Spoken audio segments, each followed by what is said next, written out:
ನಮಸ್ಕಾರ. ಸ್ಪೋರ್ಟ್ಸ್ ಕನ್ನಡ ವಾಹಿನಿಗೆ ಸ್ವಾಗತ. ನಾನು ರೇಷ್ಮಾ ಉಡುಪಿ. ಸರಣಿ ಶ್ರೇಷ್ಠ ಪ್ರಶಸ್ತಿ 10 ಲಕ್ಷ ವಿಮಾ ಪಾಲಿಸಿಯನ್ನು ಸಹ ಆಟಗಾರನಿಗೆ ಹಸ್ತಾಂತರಿಸಿ ಮಾನವೀಯತೆ ಮೆರೆದ ಕೃಷ್ಣ ಉಡುಪಿ. ನವೆಂಬರ್ 17 ಭಾನುವಾರದಂದು ಉಡುಪಿಯ ದೊಡ್ಡನಗುಡ್ಡೆ ಮೈದಾನದಲ್ಲಿ ನಡೆದ ಜಿಎಫ್ಸಿ ಟ್ರೋಫಿ 2024 ಕ್ರಿಕೆಟ್ ಪಂದ್ಯಾಟ ಮಾನವೀಯ ಮೌಲ್ಯಗಳಿಗೆ ಸಾಕ್ಷಿಯಾಯಿತು. ಸಮಾರೋಪ ಸಮಾರಂಭದ ವೇದಿಕೆಯಲ್ಲಿ ವಿಶೇಷ ಚೇತನರಿಗೆ ವೀಲ್ ಚೇರ್ ಹಾಗೂ ಆಶ್ರಮಗಳಿಗೆ ಸಹಾಯ ನಿಧಿ ಜೊತೆಗೆ ಹಿರಿಯ ಕ್ರೀಡಾಪಟುಗಳಿಗೆ ಸೇವಾ ನಿರತ ಸಂಸ್ಥೆಗಳಿಗೆ ಗೌರವ ಸಲ್ಲಿಸಲಾಯಿತು. ಇದಲ್ಲದೆ ಟೆನ್ನಿಸ್ ಬಾಲ್ ಕ್ರಿಕೆಟ್ ಆಟಗಾರರಿಗೆ ಯಾವುದೇ ಅವಘಡದ ಸಂದರ್ಭದಲ್ಲಿ ಯಾವುದೇ ಜೀವ ವಿಮೆ ಇಲ್ಲದ ಕಾರಣ ಇದನ್ನು ಮನಗಂಡ ಗುಂಡಿಬೈಲ್ ಫ್ರೆಂಡ್ಸ್ ಕ್ರಿಕೆಟರ್ಸ್ ಸರಣಿ ಶ್ರೇಷ್ಠ ಆಟಗಾರನಿಗೆ 10 ಲಕ್ಷ ಜೀವರಕ್ಷಕ ವಿಮೆ ಬಹುಮಾನ ರೂಪದಲ್ಲಿ ಘೋಷಿಸಿತು.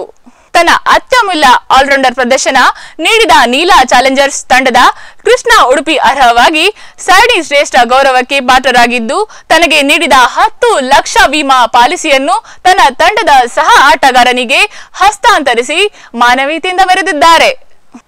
ಪ್ರತಿಭಾನ್ವಿತ ಆಟಗಾರ ಉಡುಪಿಯ Krishna, Vishnumurthy Doddanagudde, Simons Kadiyali, Gurubrahma Udyavara, Saturday Panthers ಹಾಗೂ ರಾಜ್ಯ ಮಟ್ಟದಲ್ಲಿ ಜಾನ್ಸನ್ ಕುಂದಾಪುರ ತಂಡವನ್ನು ಪ್ರತಿನಿಧಿಸಿದ್ದು ಎಚ್ಡಿಎಫ್ಸಿ ಬ್ಯಾಂಕ್ ಮಲ್ಪೆ ಶಾಖೆಯ ಉದ್ಯೋಗಿಯಾಗಿದ್ದಾರೆ.